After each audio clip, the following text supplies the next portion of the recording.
Halo semuanya, kembali lagi bersama saya Ratih di Mami Beluga Investing. Di video sebelumnya, saya sempat membahas tentang BFIN sebagai bagian dari seri saham yang bisa dibeli dengan modal 100 ribuan. Di sana, saya menyebutkan bahwa BFIN sempat mengalami kerugian di tahun 2019 sebagai akibat dari penyelesaian masalah hukum dengan beberapa mantan pemegang saham. Di video tersebut, saya janji akan membahas apa masalah hukum panjang yang dihadapi BFIN, yang akhirnya terselesaikan di tahun 2019 kemarin. Hari ini, saya mencoba memenuhi janji tersebut ya. Semoga penjelasan saya di sini cukup sederhana dan dapat dimengerti. Disclaimer ya, ini video amatir dengan riset amatir, tujuannya untuk mendokumentasikan perjalanan saya untuk belajar mengenai investasi saham dari awal. Kalau yang punya masukan, silakan tulis di komentar. Apa yang saya kemukakan di channel ini jangan dianggap sebagai nasihat keuangan ataupun investasi. Mohon melakukan risetnya sendiri sebelum membuat keputusan keuangan dan investasi. Oke, sebelum saya masuk ke masalah hukumnya, saya ingin menampilkan kembali bagaimana performance dari BFIN selama 7 kuartal terakhir. Di grafik di layar kita lihat laba per saham dari BFIN melampaui minus Rp20 per saham atau merugi Rp20 per saham di kuartal keempat tahun 2019. Menurut laporan keuangannya, BFIN menyelesaikan sengketa selama 16 tahun di kuartal ini dan diharuskan bayar sebesar 774 miliar. Sebagai gambaran, omset BFIN di tahun itu, tahun 2019, menurut laporan keuangannya ya, ada di kisaran 5 triliun. Jadi pembayaran sengketa ini ada di sekitar 15% daripada omsetnya. Lalu, laba bersihnya di tahun itu, tahun 2019, adalah 712 miliar. Artinya, pembayaran sengketanya melampaui laba bersihnya. Singkat kata, pembayaran sengketa sebesar 774 miliar di tahun 2019 ini nilainya signifikan bagi BFIN.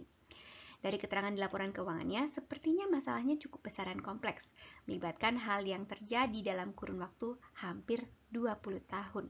Jadi, bagaimana kronologi dari masalah hukum ini? Ayo kita simak. Oke, kita mulai pembahasannya. Sebagai latar belakang, pihak-pihak yang bertikai di sini adalah pertama, BFIN dengan PT Arya Putra Teguh Harta atau APT. Kedua, BFIN dengan PT Ongko Multikorpora atau OM. APT dan OM adalah pemegang saham BFIN sebesar 32,32% dan 28,44% sebelum 1999. APT dan OM keduanya adalah anak perusahaan dari Ongko Group. Di tahun 1998, anak perusahaan dari Ongko Group lainnya, bukan APT dan OM ya, tidak dapat membayar hutang kepada BFIN yang jumlahnya berkisar 100 juta dolar Amerika. Dari laporan keuangan BFIN ini konon menyebabkan BFI turut gagal membayar hutang kepada krediturnya dan juga hampir menyebabkan BFI pailit. Sebagai upaya penyelesaian hutang atau restrukturisasi hutang, Ongko Group memasuki perjanjian dengan BFI, di mana dalam perjanjian tersebut saham-saham BFIN yang dipegang APT dan OM akan digadaikan sebagai jaminan atas hutang-hutang dari anak-anak perusahaan Ongko Group yang lainnya. Di perjanjian tersebut juga katanya saham-saham BFI yang digadaikan akan dialihkan ke pihak lain sebagai kompensasi pembebasan hutang anak-anak perusahaan Ongko Group yang lainnya. Sedangkan hutang BFI kepada kreditur akan diselesaikan lewat perjanjian penundaan pembayaran. Oke, singkat cerita, perjanjiannya ditindaklanjuti. BFI mendapat surat kuasa dari APT dan OM untuk menjual saham BFIN mereka kepada pihak lain. Terus saham BFIN dari APT dan OM dijual ke suatu perusahaan namanya LTDC. Anak-anak perusahaan Ongko Group dibebaskan dari kewajiban hutang terhadap BFI. Dan permasalahan ini selesai di awal 2001. Sampai di sini sepertinya semua lancar dan happy-happy. Tapi kemudian di tahun 2003, APT dan OM menagih kembali sahamnya. Di slide sebelumnya kita tahu kalau saham-saham tersebut sudah menjadi milik perusahaan lain ya, LTDC. Di bulan April 2004, Pengadilan Negeri mengabulkan sebagian besar tuntutan APT dan OM. Tapi kemudian di bulan September di tahun yang sama, tahun 2004, BFI Finance atau BFI banding. Lalu Pengadilan Tinggi mengabulkan banding BFI versus APT dan OM. Lalu, Oke, tahun 2005 perkara lanjut lagi ke kasasi sekarang ya. Di tingkat kasasi, MA menolak kasasi APT dan OM. Kemudian, belum selesai, di tahun 2007 perkara lanjut ke jenjang PK atau peninjauan kembali. Keputusan untuk APT dan OM berbeda. Untuk APT, keputusannya adalah APT adalah pemilik sah atas saham-saham APT di BFI. BFI dan direksi BFI yang menjabat pada saat itu, Francis Lee Seo Ho, Yan Peter Wangkar, dan Cornelius Henry Ko, dihukum untuk mengembalikan dan menyerahkan saham-saham APT kepada APT dan membayar Rp20 per hari sebagai uang paksa atas keterlambatan pengembalian dan penyerahan saham APT kepada APT. Kemudian juga, gugatan APT kepada pihak lain termasuk LTDC tidak dapat diterima dan tuntutan APT berupa ganti kerugian tidak dapat diterima. Oke, sekarang kita lanjut keputusan PK untuk OM yang berbeda dari APT ya. MA menolak permohonan PK dari OM. Putusan pengadilan yang final dan mengikat telah menolak semua gugatan yang diajukan oleh OM atas dasar pertimbangan hukum bahwa perjanjian gadai saham adalah sah dan berlaku sampai utang anak-anak perusahaan Ongko Group yang dijamin oleh saham OM telah dilunasi. Dengan demikian, penjualan saham OM oleh BFI kepada LTDC adalah sah menurut hukum. Belum selesai ini. APT telah beberapa kali berusaha melakukan eksekusi atas putusan PK. Upaya tersebut tidak berhasil karena tidak ada saham-saham terdaftar atas nama APT dalam daftar pemegang saham BFI Finance. Oleh karena itu, Ketua PN Jakarta Pusat mengeluarkan surat penetapan tidak dapat dilaksanakan atau non-executable. Pada tanggal 26 Februari 2018 kemudian, 11 tahun kemudian, APT mengirimkan surat kepada Direktorat Jenderal Administrasi Hukum atau Dirjen AHU, Menteri Hukum dan Hak Asasi Manusia Republik Indonesia atau Kemenkumham RI untuk menuntut pembatalan dan pencabutan keputusan tata usaha negara yang telah menyetujui dan mencatat transaksi pengalihan saham APT dari BFI ke LTDC.